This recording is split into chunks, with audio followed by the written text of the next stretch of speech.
Salut à tous, on se retrouve pour une nouvelle vidéo pour la partie 4 de la restauration de ma Yamaha. Je vous mets en haut à droite une fiche où vous pouvez accéder à la playlist où il y a les anciennes vidéos de la restauration. Alors aujourd'hui, on va changer les joints du carbu, on va installer les clignotants à l'arrière, le relais clignotant, faire un joint en aluminium pour le pot d'échappement et mettre un coup de propre sur la selle. Sur ce, je vous souhaite un bon visionnage. Tout d'abord, j'ai reçu mon colis avec différentes choses. Déjà, j'ai une pochette avec des joints carbu. Vous pouvez voir une petite boîte avec des gicleurs d'essence. Et là, ça, c'est la partie supérieure du carbu où il y a ce qui permet d'accélérer. Ainsi qu'une petite coupelle qui évite de faire mousser l'essence à l'intérieur du carbu. Et vous pouvez voir les différents gicleurs. D'abord, on s'attaque au démontage de la cuve du carbu. Elle tient par 4 vis de chaque côté.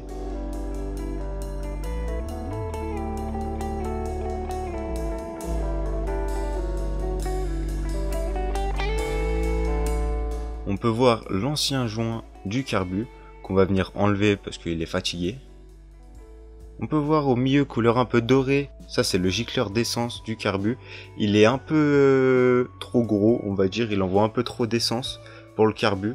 Du coup on vient remonter un gicleur plus petit, c'est un 78 avec la petite coupelle qui évite de faire mousser l'essence. On en profite pour changer le joint du carbu et on remonte la cuve.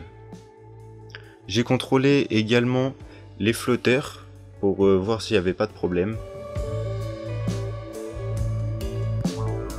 Et on passe à la partie supérieure. On peut voir que le joint, j'étais obligé de garder l'ancien parce que celui qui était dans la pochette de joint était trop gros. Du coup, j'ai remonté avec une nouvelle pièce en haut, la pièce noire. On démonte la vis de richesse. Je vais en profiter pour changer le joint également.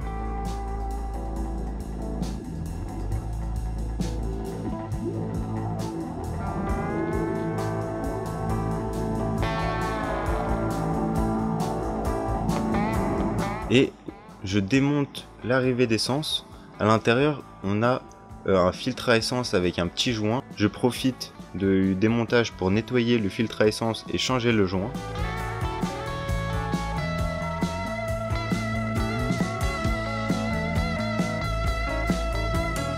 J'ai profité également, quand le carbu était totalement démonté, de le faire tremper dans de l'essence et dans du dégraissant pour le nettoyer si vous voulez.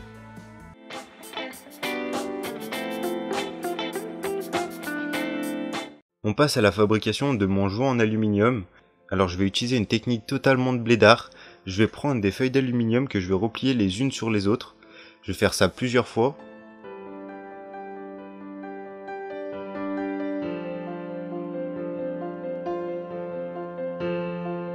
Je coupe le surplus et je viens les replier les unes sur les autres pour faire un rectangle et je viens taper avec un petit marteau sur les côtés pour que ça soit bien plat. Une fois, vous voyez, ma petite plaque d'aluminium faite,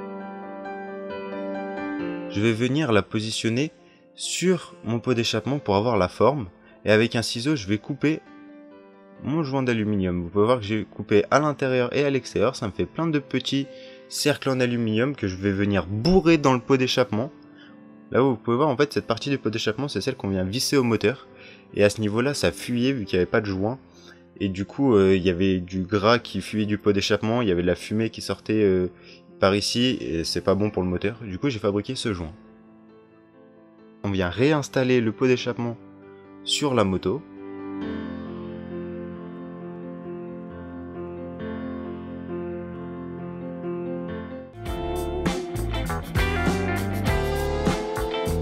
On passe au nettoyage de la selle. Alors pour ça, je vais utiliser du vinaigre avec du lait hydratant si vous voulez, que je vais venir imbiber sur du coton et je vais venir frotter la selle.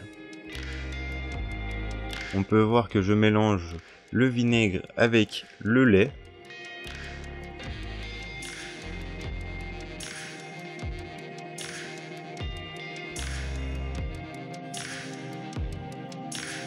Et je vais venir nettoyer toute la selle comme ceci.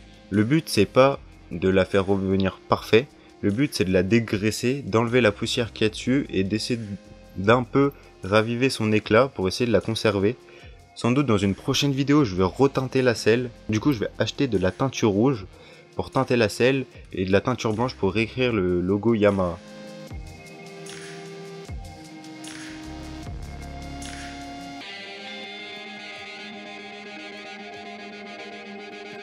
Vous pouvez voir également que j'ai imprimé une pièce en 3D que j'ai fixée sur le petit bec blanc parce qu'il était cassé.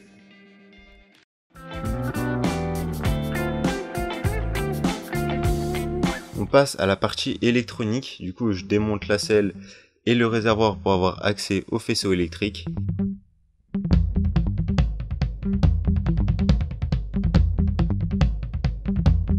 Et j'ai reçu un relais de clignotant, car l'ancien était trop fatigué, il n'arrivait pas à allumer correctement.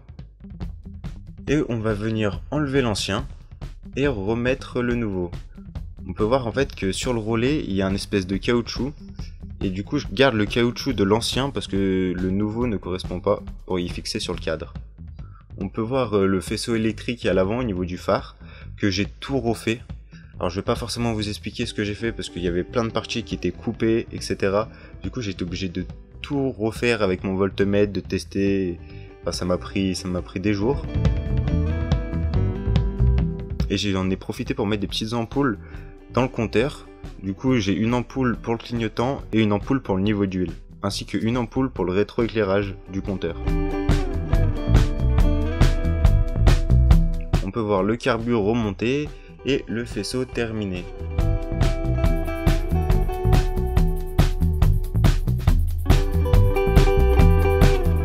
Vous pouvez voir ça, c'est pour le phare arrière.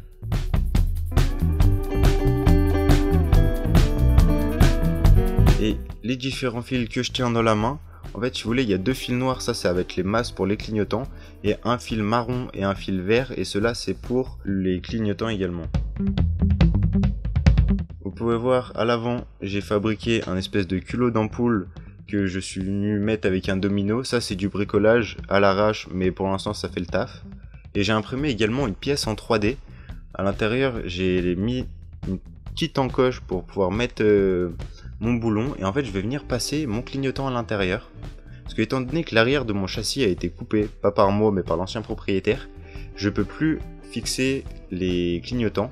Du coup j'ai fabriqué et modélisé ces petites pattes en 3D. Et je viens les visser à ce niveau là si vous voulez. Du coup ça vient prendre mon équerre imprimé en 3D ainsi que le garde-boue, et tout ça c'est vissé sur le châssis.